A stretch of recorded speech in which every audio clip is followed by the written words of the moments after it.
Hello, everyone. Hello.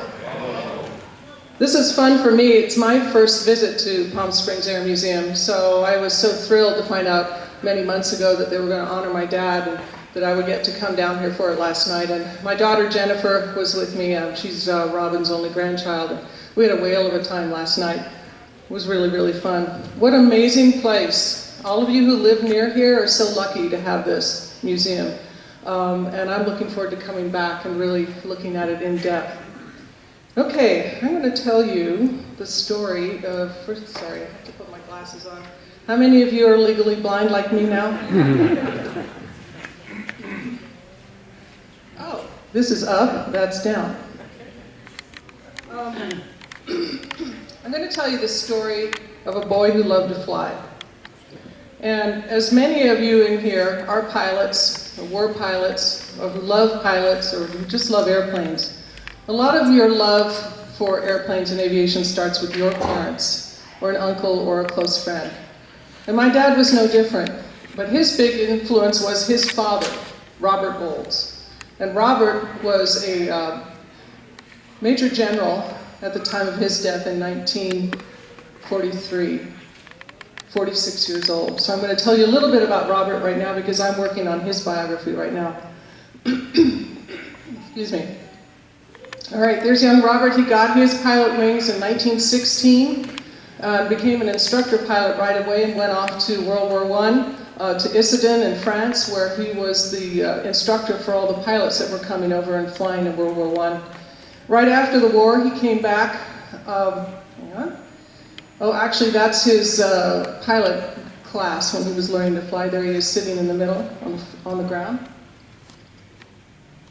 And there's young Captain Robert.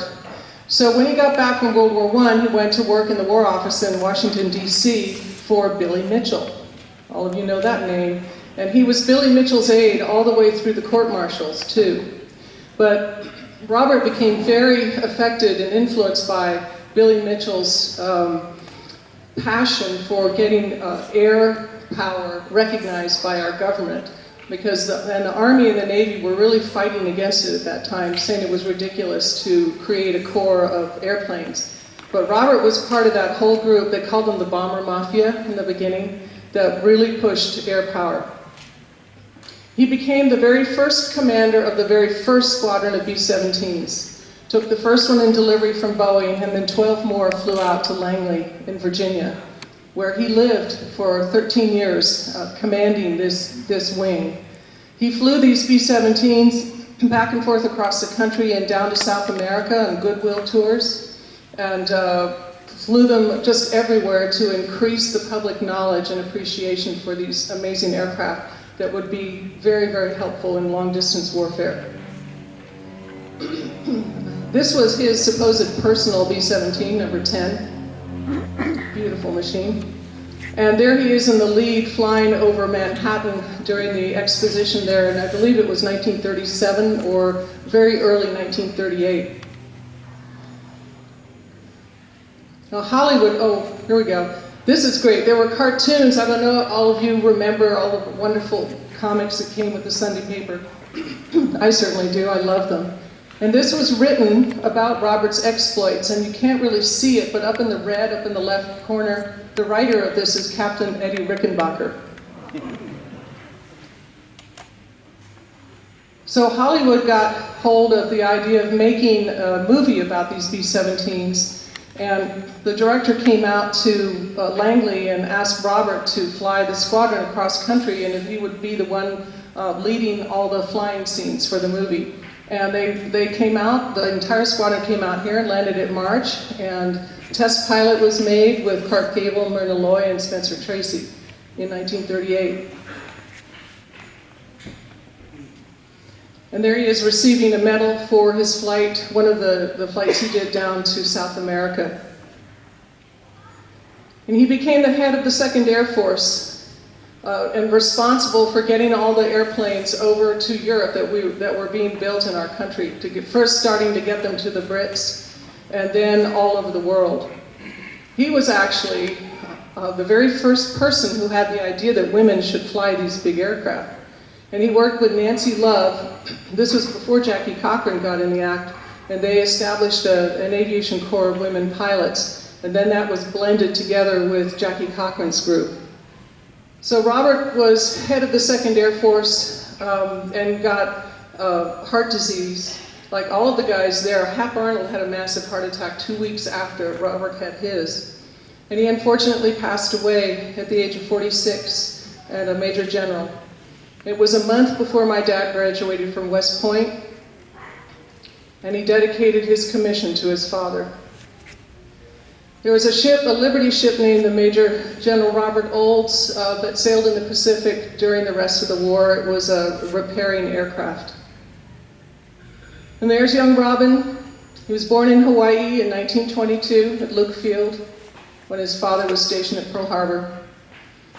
And he joined the West Point class of 1944, except what they did is because they wanted to get the guys off to war, they shortened it into 3 years.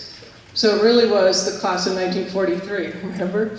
I believe I have one of my dad's classmates sitting in the front row. But instead of wiping out any studies or any sports activities or any training, they crammed everything together in those 3 years. There was hardly a break to do anything but study, do sports, military training. And my dad became a big deal football player there. He was an All-American tackle for West Point. He's the only man who is in the Football Hall of Fame and the Aviation Hall of Fame. And there he is in the back, in the middle. I love the young man on the left. It looks like the buttons are going to pop right off of his uniform. I think the guy on the right needs to stand up a little straighter. So while he was at West Point, he started pilot training up north of there and continued pilot training in between semesters. And then right after graduation on June 1st of 1943, he headed off for very serious pilot training. Helmets are a little different today, don't you think? Those of you who've seen an F-35 or F-22 helmet and held them and talked to the guys, they blow you away. They're like $500,000 each, those helmets. That one looks like ski goggles. So he came out to California after graduation and started training in the P-38 right here, north of here. And with his whole squadron went across the country in a train and got on a ship in New York and sailed over to Scotland, where they disembarked and took a blacked out train down to their base, Watersham, in England. And that's one of the P-38s he flew in the beginning of his time there. So they got there in mid-May of 1944, right before D-Day, trained very quickly, and Robin ended up flying 3 missions on D-Day. And their job during that time was to protect the boys that were landing on the beaches from the Luftwaffe that was expected to come up.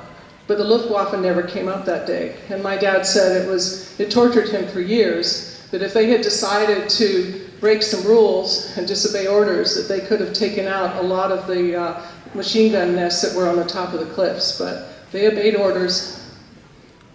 So you'll see on the fuselage there what looks like Cat 2. Well, there's a bigger explanation. This is Scat 3 that is now flying. There are 8 flying P-38s in the world, and this is one of them. It's named for Robin, and it is in the beautiful museum of Fagan Fighters, World War II Museum in Minnesota. All right, and so halfway through the time there, he transitioned into Mustangs. Hub Zemke brought the Mustang over from his command in Europe. And the Mustangs, as we all know, changed the tide of the war because they could go long range and escort the bombers all the way over Germany. The number 5 up there. So there was a guy named Scat Davis. I don't know if you knew Scat. Scat Davis was in his class at West Point, desperately wanted to fly, but he washed out of pilot training because he was colorblind and he was heartbroken. And my dad told him that, don't worry, I'm going to take you flying with me through my whole career.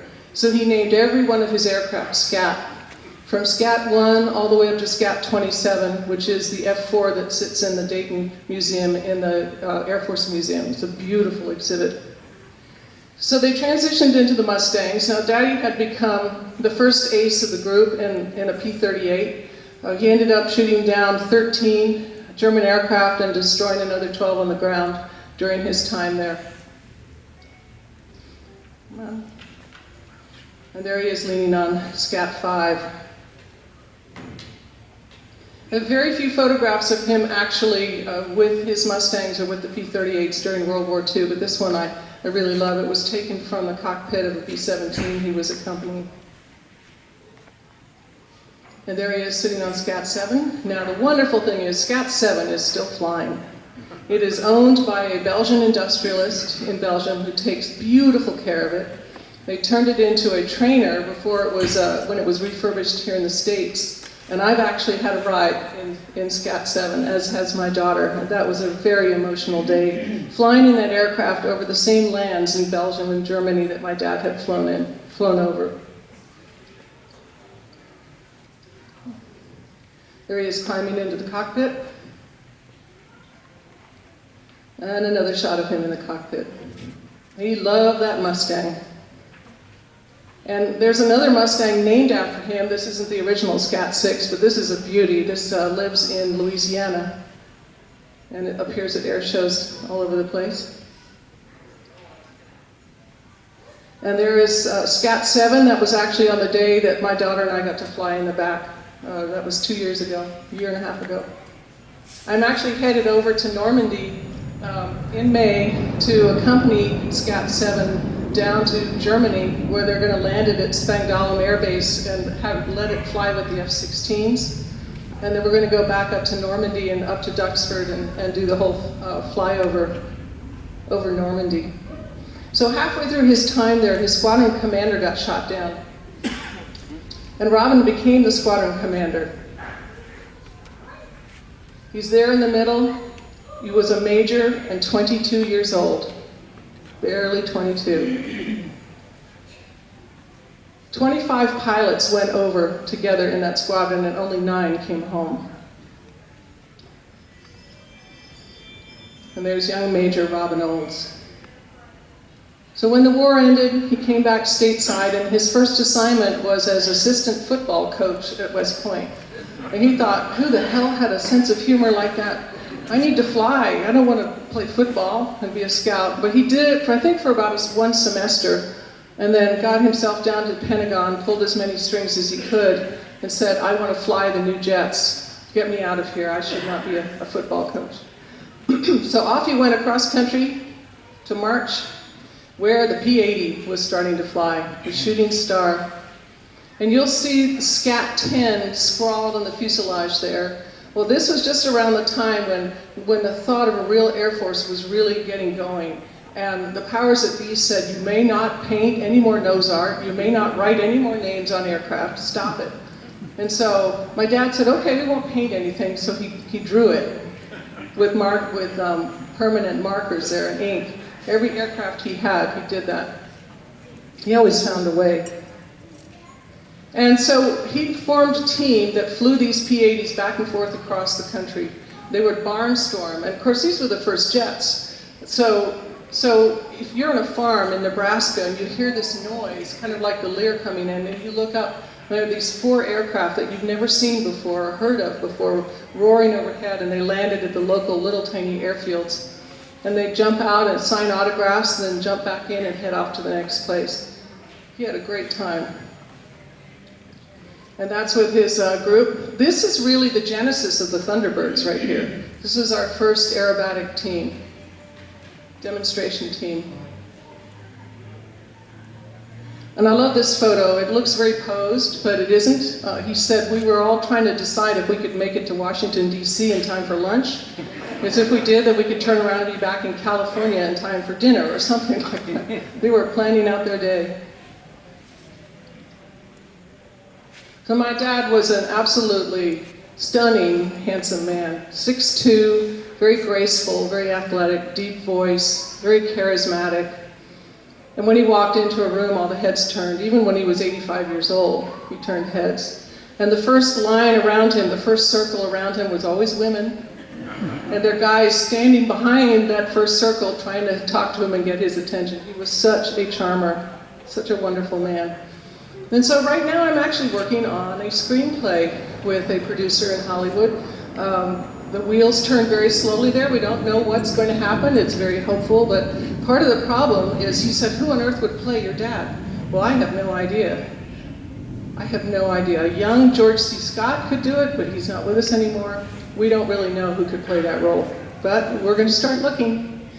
So the next thing is the Hollywood connection is while the boys were over in the theater in England, Hollywood would send movies over and they'd watch them in the blacked out Quonset huts at night. And he became enamored of this particular young actress named Ella Raines, and he worked a blind date with her. Because these flyboys were, of course, the cream of the crop and the heroes of everybody at that time, and so the actresses were swarming around. Mother had just finished a movie with John Wayne called Tall in the Saddle. She was dating Clark Gable at the time. She met Robin and stopped dating Clark Gable within 2 weeks, and they married 7 months later. Quite the Hollywood power couple.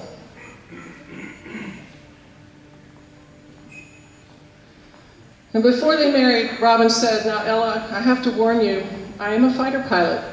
I'm always going to be a fighter pilot. I'm not going to do anything else with my life, and you're going to have to put up with that and accept it. You've got a great acting career. I want you to keep doing movies as much as you want, but I want you to come live with me in the different bases I'm going to be stationed in as much as you can. And let's have a wonderful life together, but just please know I'm a fighter pilot. Well, I don't think she really knew what she was in for. Their first assignment, though, was back to England, as my dad was at Tangmere with RAF Squadron 1, who's the very first American commander of RAF Squadron. And to this day, RAF Squadron 1, their base up in Lossiemouth in Scotland, I was there last June with my daughter, they have the Robin Olds Bar in their hangar. He's there on the left, the tall guy. And so right after that, he came back and was base commander at Pittsburgh Air Base. And this is the quintessential Robin Olds, I hate a desk job face.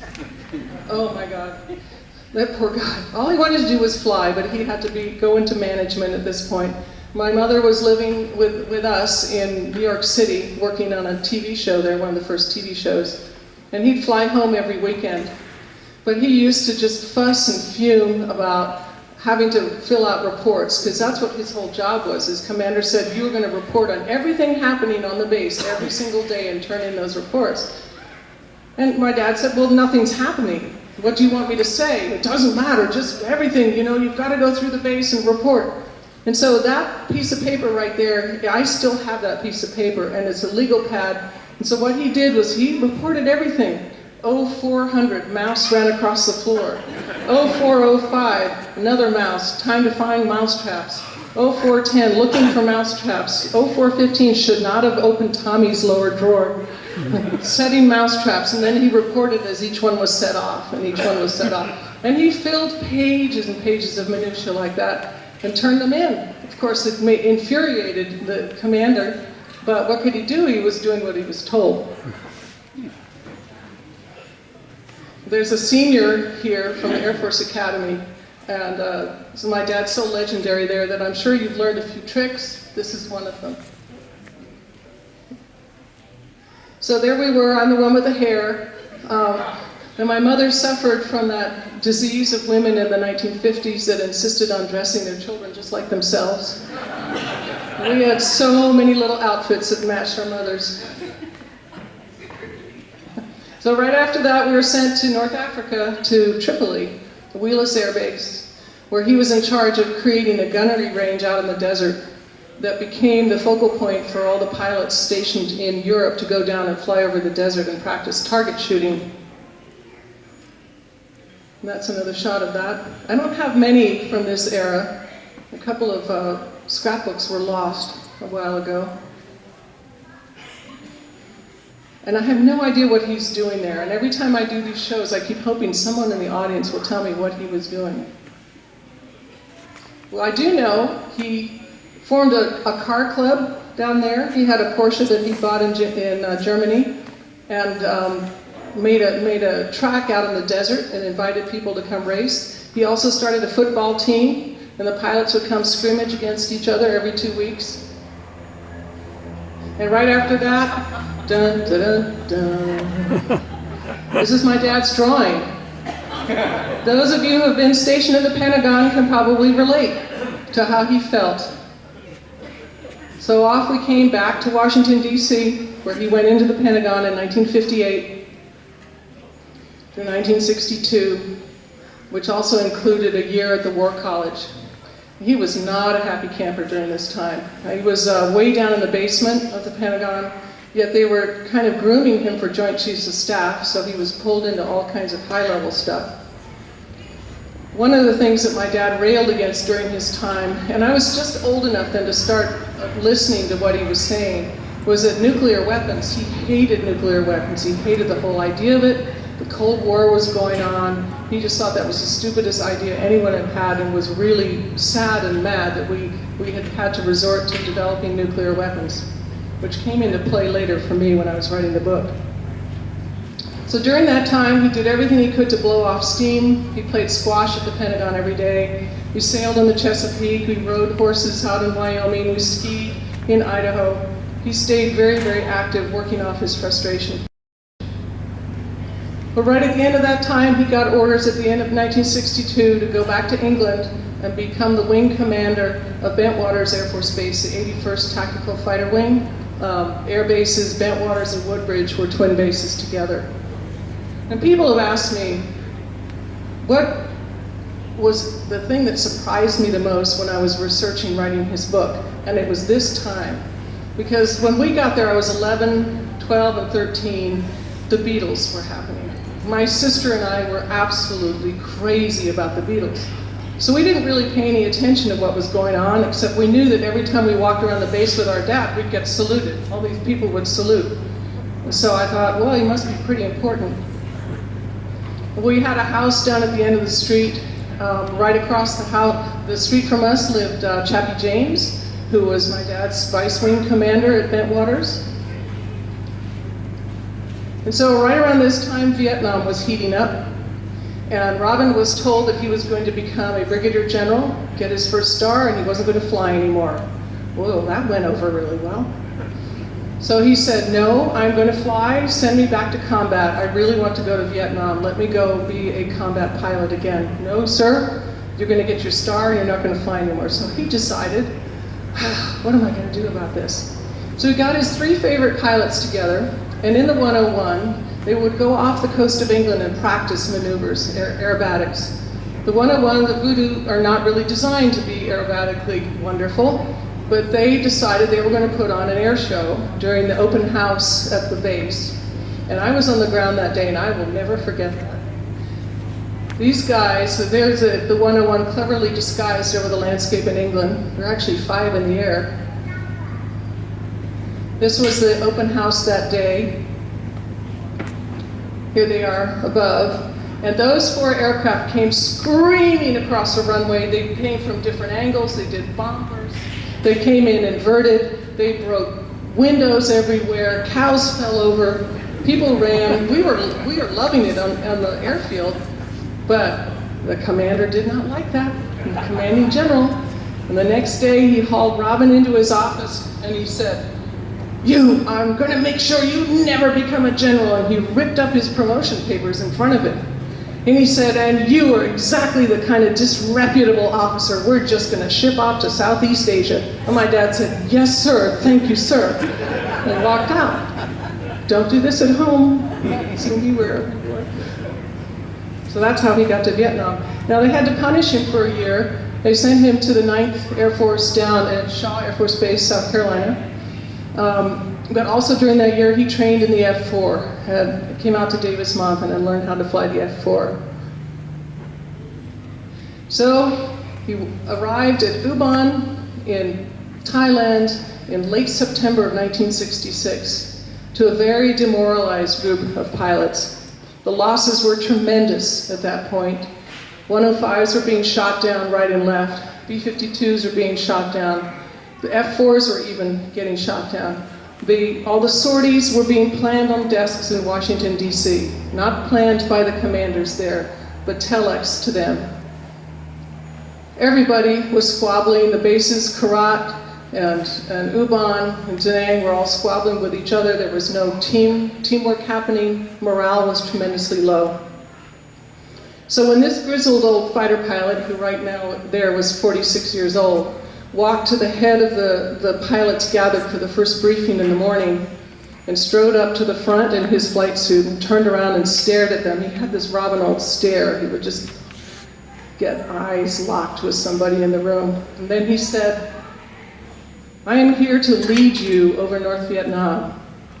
So you better teach me well because I'm going to be leading you within 2 weeks."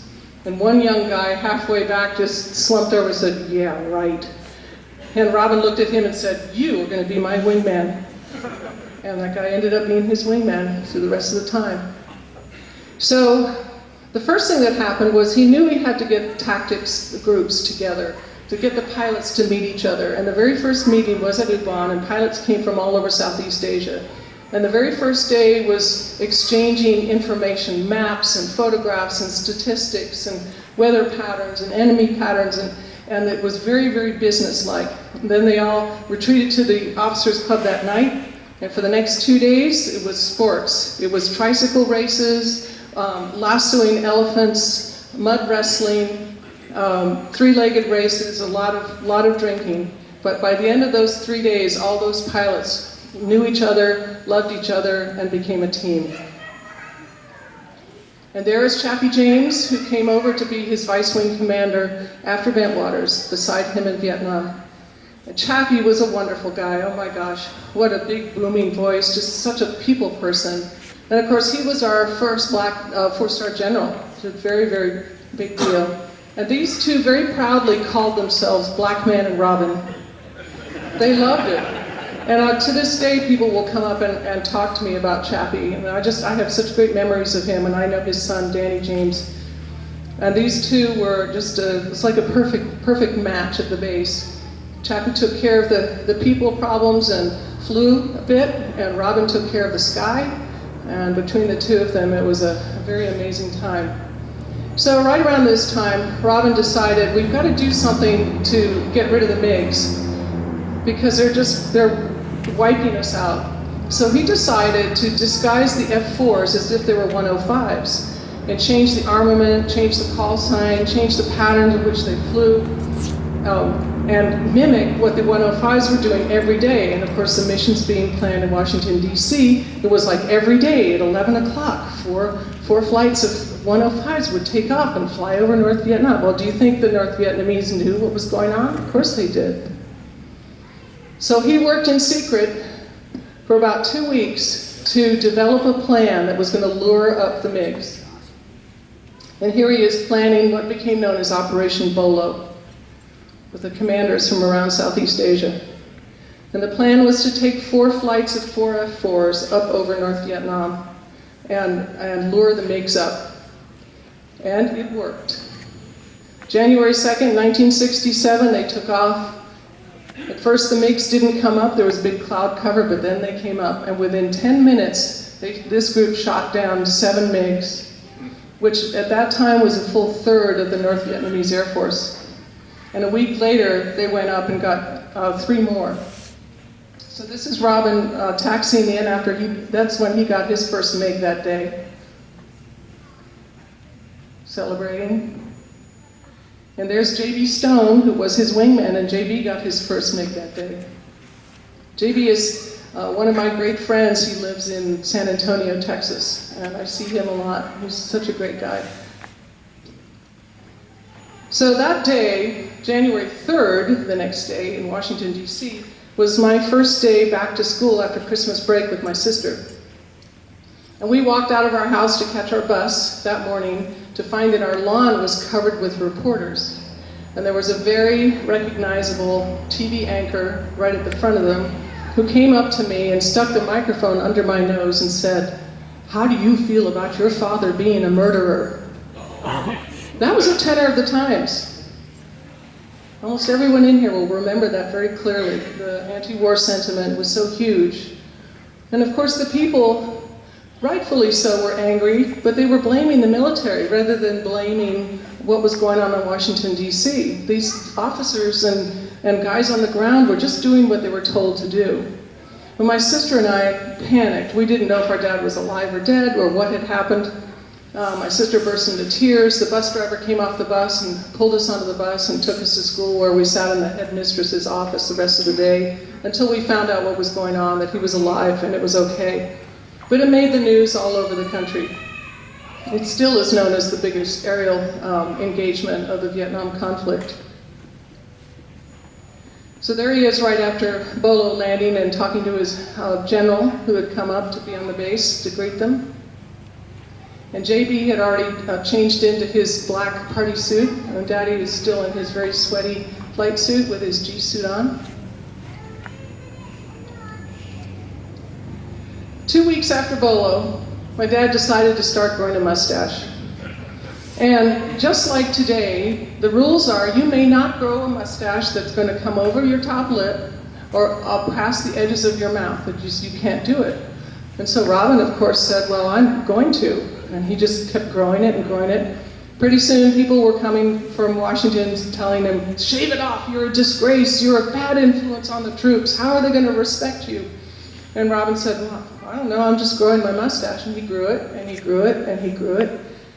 And this became known as Robin Old's single-digit salute to Washington, D.C. And to this day, that mustache is celebrated every March. It's called Mustache March. This mustache has its own Wikipedia page. All around the world now, pilots will start growing their mustaches on the 1st of March and grow them all the way to the end of March to have a competition. I get to go around and judge the competition. It's pretty pathetic, really, because nobody today will really grow them out of bounds. They try, so I have to give prizes like could be most improved or no hope, give up now. And it's actually great fun, but people all over the world are enjoying Mustache March. One of the reasons my dad was so loved by the people who served with him was he was a real people person. He really cared about the troops that worked with him. The first thing he'd do when he got to a new base would throw his bags down in the BOQ and go out and meet as many people as he could. He'd go in the hospital, he'd go in the barber shop, he'd go in the BX, the commissary. He'd take a 6-pack of beer out on the flight line at 3 o'clock in the morning while the kids were working on the jets. And he would find out where they were from. He'd ask about their families, if they had any children, what were their names.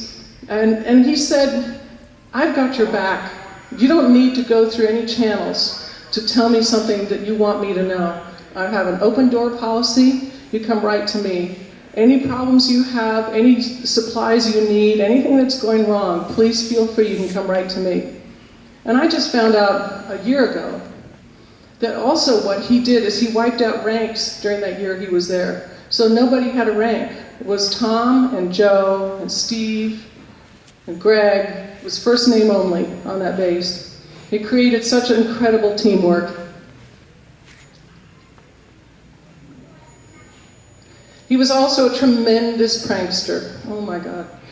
My dad was one of the funniest people. He could tell jokes for 4 hours without stopping. I can't even remember one punchline, but he'd just go for 4 hours. He had this monkey, and they're very destructive little creatures, and he loved to put this thing in the pilot rooms when they were out on missions. He would just turn it loose and shut the door. The pilots would come back to finding their flight suits all shredded. There'd be excrement smeared over the walls. Oh, it was just a mess. And he used to take great delight in that. And he would also take it into the officers' club and turn it loose. We would run up and down the bar and knock the bottles off. And it would run up and down the tables and stick its fists in everyone's drinks and steal peanuts. And the Thai waitresses would run screaming and swearing from the bar. Well, one day his pilots got hold of this monkey and put it in his trailer and closed the door when he was gone for 3 days. He came back. He didn't even have any flight suits left. He had to borrow Chappie's flight suits, which were too big for him. The whole place was destroyed. And of course the monkey then ended up in a zoo. There he is having an impromptu staff meeting on the hood of his car with Chappie. My dad loved maps, and part of why he became a great pilot and a great tactical pilot was he studied all the time. He knew history really well, but he also knew maps. And he would go in the operations room and plan with the guys how the missions were going to go. Every day he would study photographs, statistics, reports, the intel that was coming in, or the intel in those days which was not coming in very well. But he would plan it all out. And I remember his love of maps because when I was a little girl of 5 or 6 and I couldn't even see out the car window, he would have me reading maps. Oh my God, he'd love GPS now. And telling him which way to turn as we would drive. And so he trained me very young to love maps as well. And I'll tell you what, I love GPS even more. Here he is going out on one of his flights. This aircraft is the one that's in the Air Museum in Dayton, Ohio. Celebrating after another victory.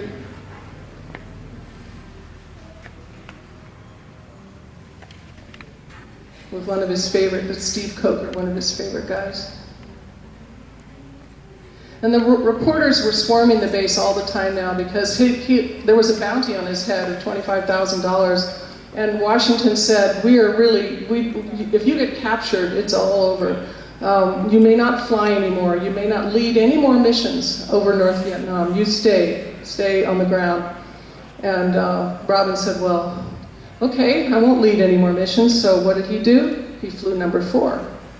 Or he flew in the flight behind. He wasn't leading, he was following orders, but was bending them a little. And so what he did when a MiG would come up, he'd give it to his wingman, or he'd alert the other guys to get them, because also, if he got 5, he'd become an ace and get sent home. He did not want to get sent home. He wanted to finish his year, lead his guys, get them home safely, and make a real difference in the outcome of the war. We do know he got number 5. A couple of people confirmed it, but it was never confirmed officially, and my dad did not want that to happen. And so there's a great myth that he got 7.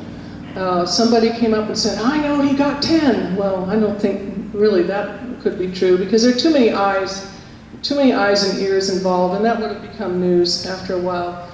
But at the end of his time there, he officially had 4 MiGs. He did serve his entire year. When you do 100 missions, you also get to go home. And that's why he would go in the ops room at night and erase his missions. If he was up to number 82, he'd bring it down to 69 and enter 2 more. If he got up to 91, he'd bring it down to 88 and enter 2 more. And he did that all through that year until he reached 152 missions on his final day as a full bird colonel, 46 years old, 47 by the time then. And there he is with, so 2 of the guys in this picture, the guy who's standing to his right was one of the gentlemen who flew in the 101s with him in England in that air show. And they came over to serve with him in Vietnam. There he is painting another star for his MiG. This is a beautiful lithograph by Robert Taylor called the low-level flight bombing against the steel mills. And it was right after this that a SAM burst a basketball-sized hole in one of his wings, and it didn't explode, went right through. And he was trailing fuel all the way home, and he landed basically bingo back at Dubon. There he is in front of SCAT 27. Now I really wish that, well, I'm in a museum, so I can't really say this. And he wanted this old bird to be left like this, in this condition, with all of its battle scars and dings and scrapes, the mark of a warrior. But museums love to make things all shiny and new. It really is a lovely thing they do. So when this one arrived at the Air Force Museum, this is what it looks like now. But there's also a wonderful thing on their website. They've got a 360-degree cockpit view. You can go in, and with your computer, you can look at the cockpit, and the cockpit is original, and it's full of dings and scrapes. Here he is with his guys. Now, you're not supposed to sit in the engine intake of an F-4, but, you know, it's Robin's crew. Meeting with a Thai official before he left.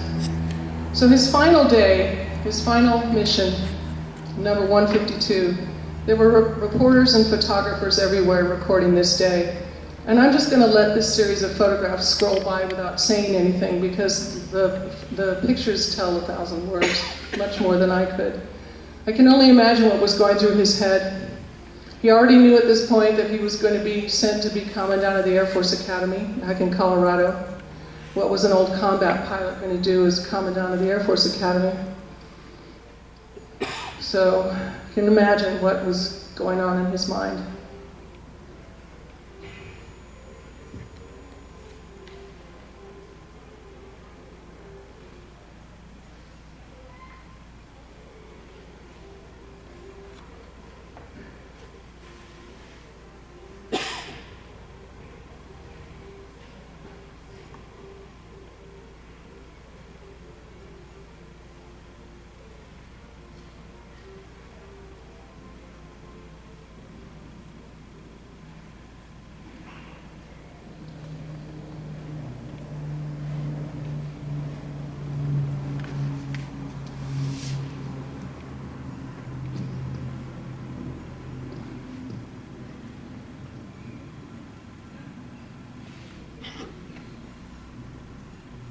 And down. And then this photograph became the quintessential Robin Olds portrait. Right after this, he was picked up on the shoulders of his youngsters and carried into the officers' club.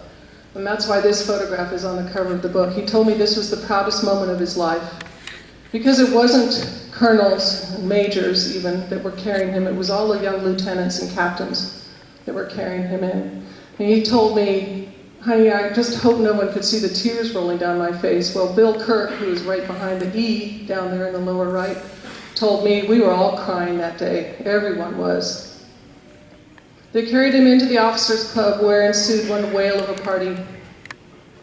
And this is the famous Robin Olds finger. I actually have his ring on. I sized it down 2 sizes after he passed away. This is a ring he wore through World War II and Vietnam. And he's either about to tell a joke or about to make everyone be quiet.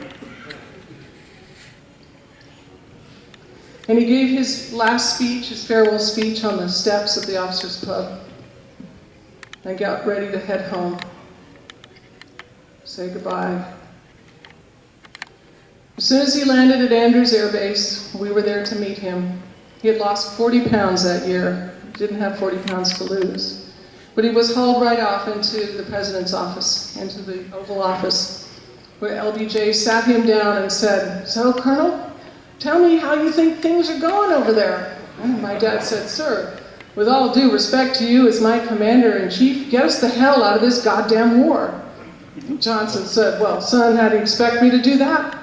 And Robin said, "It's simple, just win it. We could win it right now, but you won't let us bomb anything, you won't let us mine the harbors, you won't let us attack the supply lines, you won't let us win this war. People are dying and we need to get out of it. And let us attack the airfields, let us do this." And Johnson said, "Well, Colonel, I can't do that, that would be an act of war." It was called a conflict. There was never war declared.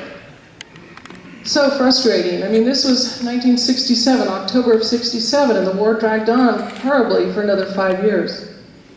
Here's another shot of him in there. He did say, I had to give Johnson credit, he listened to me. He didn't argue with me, but he listened very carefully. And then right after this, he had to go down and debrief the chiefs of staff. But a cartoon appeared in papers all across the country of Johnson holding his fainting press aide, his fainting Vietnam official line, and Robin saying, "It's simple, the way to end the war is to win it." Here he is debriefing the chiefs. And it was right at this meeting General McConnell stood up and put his finger under his nose and said, "Take it off. Take it off now. You're going to the Air Force Academy in 2 weeks. Take it off now." And so my dad said, "Okay, I will." And he marched over to the desk, got scissors, and cut it and left mustache pieces all over the table there, and then went home and shaved the rest of it off. And he showed up at the Air Force Academy to find that the cadets had painted 4 stars on his chair, knowing he was going to fly that desk for the next 4 years. But he ended up loving this job, and he's legendary there now, because he threw himself into this job the same way he threw himself into flying and leading the combat troops. He got himself out there in what's called Jack's Valley when the dualies come in their first summer and they have to go train. He ran with a pack on his back and in combat boots and did all of the obstacle courses and said, hey, if this 47-year-old colonel can do that, you kids better do this better than I can.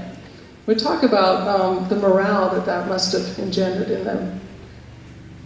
And during that time, Chappie would come in they did dining ins for each of the classes, and this is the class of 69. Chappie was actually flying F-4s down at Davis-Monthan during that time, and he flew an F-4 up intending to fly over the academy and kind of let everybody see an F-4 in action. Well, Daddy found out that was going to happen, and he got hold of an F-4, and he met him over the skies of the academy. There ensued the damnedest dogfight anyone had ever seen over the Air Force Academy. Then they landed and changed into their tuxes, their mess dress, and led the cadet corps in song at this party. And during this time, he traveled as much as he could too, and speaking to civilian groups to try to explain what was going on in Vietnam. And he was not popular then, as you can imagine.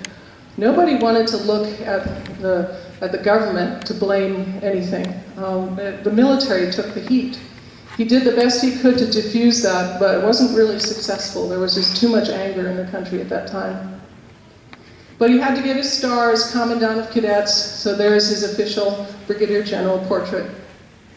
He ended up really loving that assignment, and several of the youngsters that graduated during the classes that were there when he was there are still my friends to this day, and they're just wonderful, wonderful, accomplished men, many four-star generals, many heads of industry now, just a stellar group graduated under him.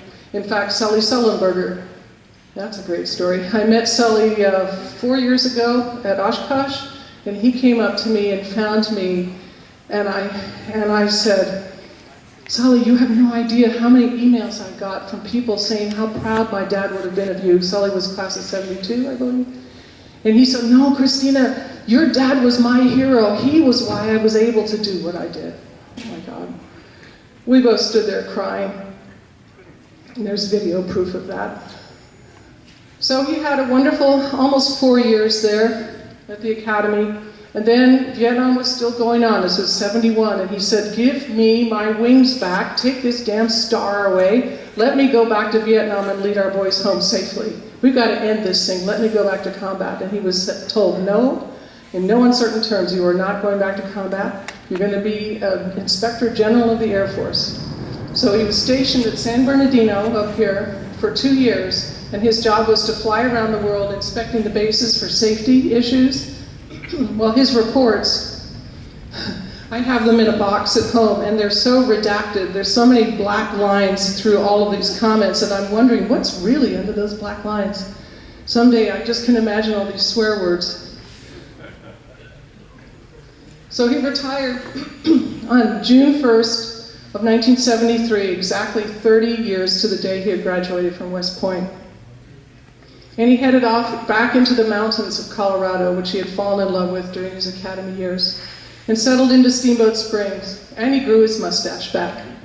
Excuse me. So this is Christmas of 1974, and he had that mustache for a couple of years, but being the big skier that he was, and all of you who are skiers know, that if you have a mustache or any kind of facial hair, you'll have icicles, frozen snot hanging from your mustache. You can't really have any sort of comfort with that. And he finally said, this damn thing, and he shaved it off, and he never grew it back. But we have some wonderful photographs of him for 2 years. So during that time, he skied, he played terrible golf, he rode horses, he was known as the old man of the mountain, tremendous downhill skier. He actually taught the aerobatic champion Sean Tucker how to ski in powder. Sean loves to tell that story. There he is, fishing. He was just hooking into a 25-inch rainbow. I took this photo. And he started going out and meeting all his friends all over the world again. Invitations rolled in from everywhere. And he would accept almost every one of them. He'd go to pilot graduations. He'd go to NATO meetings. He would go to squadron reunions in the middle of Tennessee. He would go everywhere he was invited, and especially back to be around his youngsters, the active duty pilots. Look at all the mustaches in that group. And they loved him too, and they would just go up to the bar and tell stories. They'd take him up on flights. This is an amazing group. There's Robin at the far left, and Bud Anderson, and then Jim Laurier, the amazing aviation artist, Gunther Rahl, Tex Hill, and Chuck Yeager here on the right. Gunther Rahl is another wonderful story. Gunther was a Luftwaffe pilot, and he and my dad flew against each other in World War II. And they met each other at one of the many air aces conventions that were held starting in the late 80s, early 90s, and became fast friends, to the point where the phone rang after my dad passed away, and it was Gunther calling from Germany, crying. He said, "I will miss your father so much." Daddy used to go over and ski with Gunther in Switzerland, and Gunther would come to Colorado and ski together. That's the honor of fighter pilots. That's really the honor of everyone in aviation. It's a big family. Mutual respect across the board. He did get sneaked into several more flights. There he is, a 75-year-old. In the middle there. This is another amazing group. There's Tex Hill, Joe Foss, Robin Olds, Gabby Gabreski, and Bob Hoover. And Skip Lehman, the gentleman on the right, was the organizer. This is when we put SCAT 27 into the Air Force Museum in Dayton. That was a 3-day party. I will never forget. It was my daughter's first induction into things like this. And she was here last night. She loves all this stuff and all you pilots. Oh, she loves these airplanes. And there he is singing. So Bob Hoover's right behind him. Actually, Chuck Yeager's right out of the photo here. And they were singing at one of the parties when the SCAT 27 went in. And then all of a sudden, SCAT 7 appeared again. Some guy had found it without a name on it, in pieces basically, excuse me, and bought it, traced the tail number and the serial number, found it had been flown by Robin in World War II, and called him up and said, "How'd you like to fly your Mustang again?" And of course, my dad said, "Absolutely, I want to fly my Mustang again." And he said, "Well, sir, that's really wonderful. We'll have it rebuilt in about 1.5 years, but you have to get your private pilot's license before you do that. Could you please open this for me? Thank you." And my dad said, I don't need a goddamn private pilot's license. I know how to fly, I don't need a license." They said, "Well, sorry, sir, you have to. The FAA has said you have to get a license." So he got his license in a Cessna in Steamboat Springs Airport in 2 weeks. 4 years ago, I was at a book signing, and a gentleman came up and leaned over the table and said, "I was your father's flight instructor for his pilot license, and I literally had to throw away a pair of pants." So I got him his license pretty quickly. I can only imagine what happened. Doing loops in a Cessna, maybe? I don't know. But so Robin got to fly his Mustang again. What a happy boy. And there he is in SCAT 7, as it looks now, flying over Belgium. I mean, this is Indiana when he flew it. Look at that grin. He stayed up in the cockpit for a long time. He didn't want to get out of it. And he told me later, he said, "Honey, I was trying to unscrew the clock and bring it home." But he didn't. He couldn't get away with it. But he got to fly it quite a few times. It went through some crashes with the owners and got rebuilt a couple of times and ended up being bought by the Belgian gentleman who was a really good friend now. And there is Miss America on his left and the F4 at the 2001 Reno Air Races. I used to go, this is when I started traveling around with him a lot. He was inducted into the National Aviation Hall of Fame in 2001. And that's General Robin Rand, who was named after Robin when he was born, who has just retired as a 3-star, I believe. And also during this time, the 8th Fighter Wing, the Wolf Pack, as he had named it, had moved from Ubon, Thailand, up to South Korea in the late 70s, to Kunsan Air Base.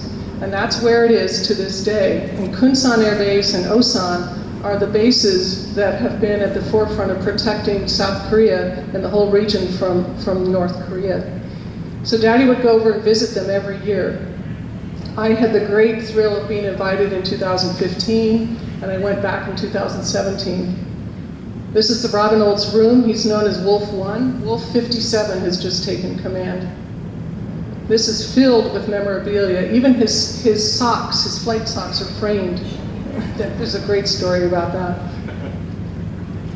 And we renamed the main avenue to Olds Avenue.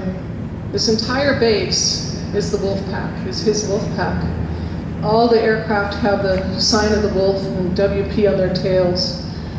It's wolf pack wheels for the bus system, wolf pack lodge for the inn.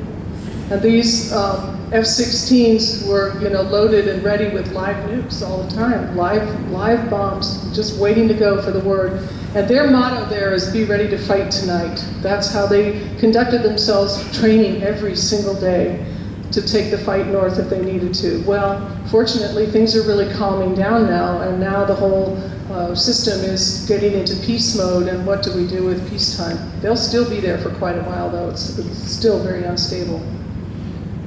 And that was a lineup deliberately photographed along with the ROC, the Republic of Korea Air Force F-16s that trained with them there to show Kim Jong-un that you better not mess with us. We really do think that Osan and Kunsan, with the flyovers they were doing every day over the DMZ, was a great deterrent to Kim Jong-un and helped him realize that he better save face in a different way.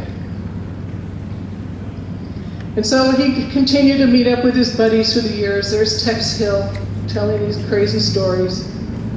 And every place he went to air shows, as at Oshkosh, the pilots would gather around just to listen to Robin, hours and hours, and layers and layers of people around him listening to his stories and asking him questions.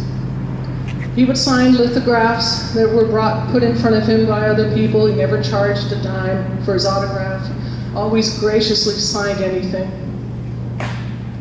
And there's J.D. Stone on my right. I had moved to Breckenridge, Colorado in 2003 to be near my dad. I didn't want to go to Steamboat Springs, which was an hour north, because Daddy and I partied too much together. So we decided I'd be better if I lived down there because I needed to work and hold down a job. But I would go up and visit him once a month, and he'd promise and say, "Okay, Chris, come up, let's just ski, just the two of us for the weekend." Well, I knew better. What would happen, because I'd show up and all of a sudden there'd be 5 or 6 fighter pilots. More guys sleeping on the floor, more pancakes I'd make, more spaghetti dinners. But it was amazing. We just had the best time. And that's my daughter Jennifer. She had her first Mustang ride in Scat 6. And that's baby Jenny when she was 6 months old, Grandpa. And that's my dad holding me at about the same age, maybe 8 months old. And little Jenny making sure that her grandpa was well covered with stickers. At his 75th birthday party, that was the last photograph of the two of them together, was right after this in July of 2006 when he got diagnosed with congestive heart failure. There's Jenny today. She was here last night. Loves to fly, loves to do all these events in his honor, and it's her legacy. She'll be carrying it on. And that's the last photograph of my dad and my sister and myself, 4th of July, 2006, taken by J.D. Stone's wife, Tommy. And sadly, my younger sister passed away this last October. She fought breast cancer for 15 years, and it finally got her. Last year was a little tough for me, but a whole new future is ahead of us now. But this was such a wonderful memory to capture it like this. So I quit my job in Vail, and I moved up into his house in Steamboat, and I was his only caregiver the last 6 months of his life. We had an amazing time together. While he could still walk out of the house, we'd take his oxygen tank, and we'd drive around town to find the best Bloody Mary, or go find his favorite hamburger place. And he was able to do that until about a month before he passed away. And he passed away on June 14th, 2007. fighter pilots in the house, friends all around him. He told a joke. This is the last thing he said. The last thing he said was, "I love you, thank you for taking care of me. I'm going to go to sleep now." But he was joking around with everybody right before that, and then he just never woke up. 8 hours later, he was gone. And I planned a funeral in the Air Force Academy. It was amazing. He was supposed to be buried in Arlington, but he said, "No, nuts to that. Put me in my mountains. I want to be in my mountains." And I made this urn out of a sculpture that was in his front lobby of his house. And 75% of his ashes are in that urn at the Academy. And I put part of the pilot's hymn on there. It says, "Dancing the skies on laughter-silvered wings," which is very typical of Robin. And you can always find his grave because there are bottles. Even in the snow, there are bottles sticking up. And you go there and you drink a toast, you bring a bottle just in case one's empty, you replace what's there, you drink a toast, sing fighter pilot songs, salute, throw a nickel on the grass, save a fighter pilot's axe. Show you the nickels. And the groundskeepers there got very used to picking up nickels before they mowed the lawn.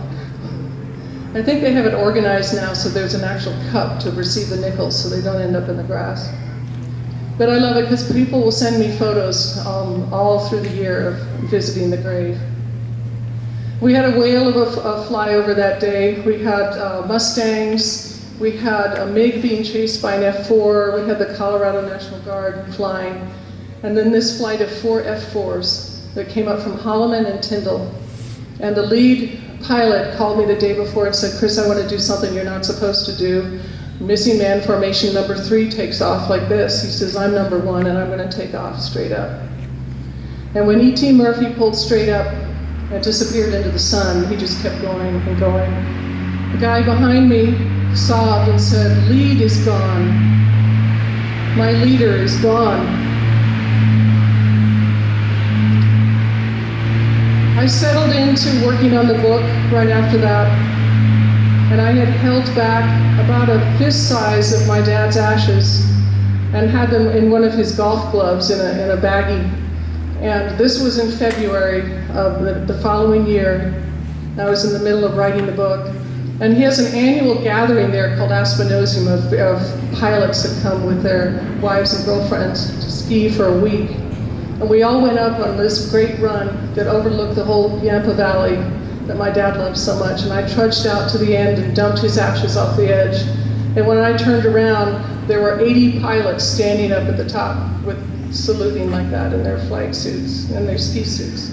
And out of there, all of our jackets came tequila and rum and Jack Daniels, everything we could find to drink. And we would have little plastic shot glasses and we drink a toast. And to this day, and Aspenosium starts again next week, the gentlemen who've passed away since then, their families will bring part of their ashes and put them off of this cliff. I think archaeologists 1,000 years from now are not going to be able to figure out why there's so many nickels off the edge of this cliff. So I settled back down and started working on the book. And my best friend was in Europe in May, a terrible season in steamboats, sleet and cold and dirty snow. She called and said, "Chris, if you've got the miles, I've got the hotels, come meet me in France." And I thought, oh, this is great. I'd never been to Normandy. And I had a little, like a quarter-size amount of my dad's ashes left in a little plastic baggie, the kind you put stamps in. And I decided, at first I was going to keep them with me, but I decided I wanted to put the last of his ashes at Normandy. And so the day we got there, it was windy and cold, just kind of like the weather on D-Day. And when I got there, and of course, those of you who've been to the American Cemetery know how overwhelming it is when you come around the corner and there's thousands and thousands of crosses. And I thought, what was I thinking? Where was I going to put him? I don't know why I was thinking I could put him there. Then I saw the trees over there on the edge of the cliff. And I ran over there, it was raining. And I climbed up into one of those trees as far as I could get. It was only about, 8 or 9 feet above the ground, the branches. And I found a branch that was cupped, had a little hole in it where it met the trunk. And I was hanging onto the tree like this, and I reached in my back pocket and I opened the little baggie and I dumped the last little bit of his ashes in that hole in the tree. And I slithered down in the pouring rain out of that tree, and I had no idea that the American Cemetery plays our national anthem at the close of every day at 6 o'clock. My feet hit the ground and the carillon bells at the cemetery started playing our national anthem. Well, I was overwhelmed anyway.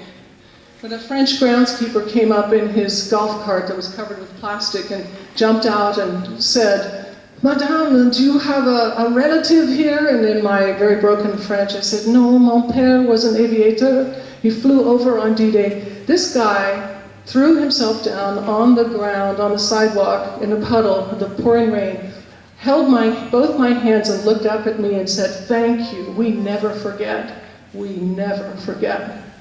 He drove me out to where my best friend was waiting in the parking lot, whereupon I fell into her arms and cried my eyes out. And that night we drank a lot of wine. You don't need any reason to drink a lot of wine in France, but we found more reasons that night.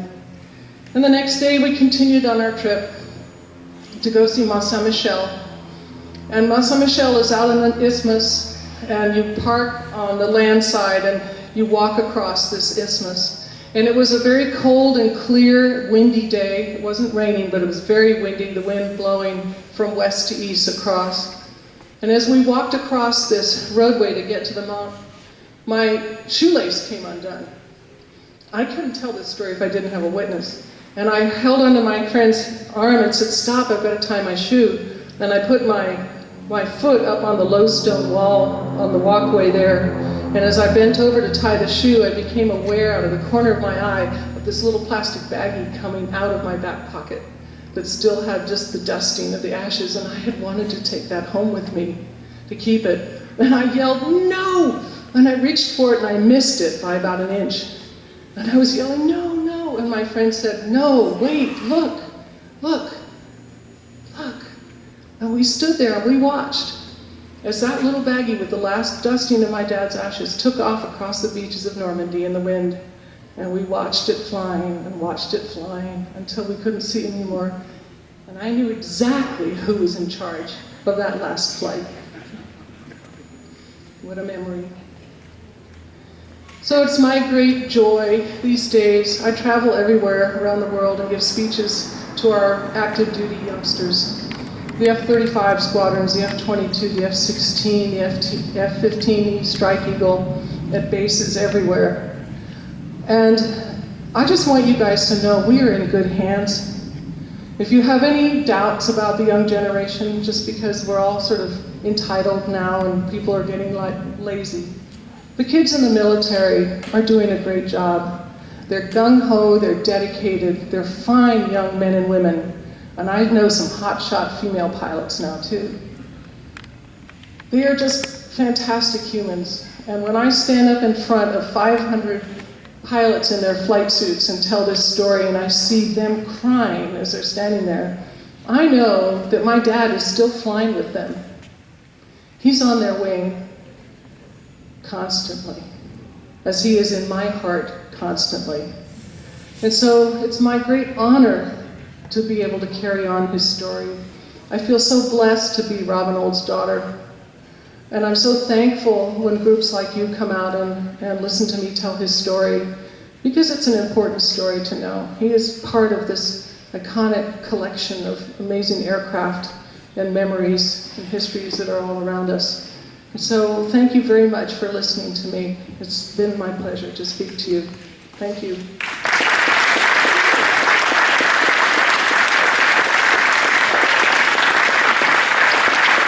Oh, thank you.